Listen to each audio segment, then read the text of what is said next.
Dans cette vidéo, on va parler de fonctions paires et impaires.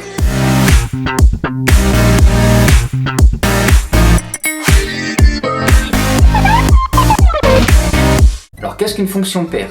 Eh bien on dit qu'une fonction f est paire si et seulement si pour tout x appartenant à son ensemble de définition, f de moins x égale f de x.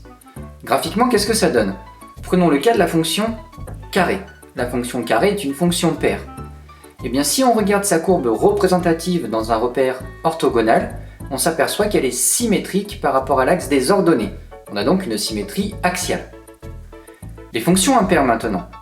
Une fonction f est dite impaire si pour tout x appartenant à son ensemble de définition, on a f de moins x égale moins f de x cette fois-ci. Là encore, on va regarder ce que ça donne graphiquement.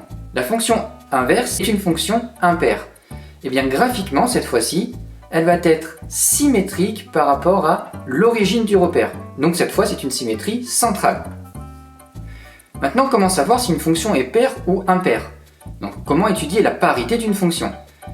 Prenons le cas de la fonction f définie sur R par f de x égale 5x sur x carré plus 1. Là, on ne peut pas savoir tout de suite si elle est paire ou impaire. Et bien pour le savoir, on va calculer f de moins x et vérifier si on obtient la même chose que la fonction de départ, c'est-à-dire f de x, ou si au contraire on va obtenir moins f de x.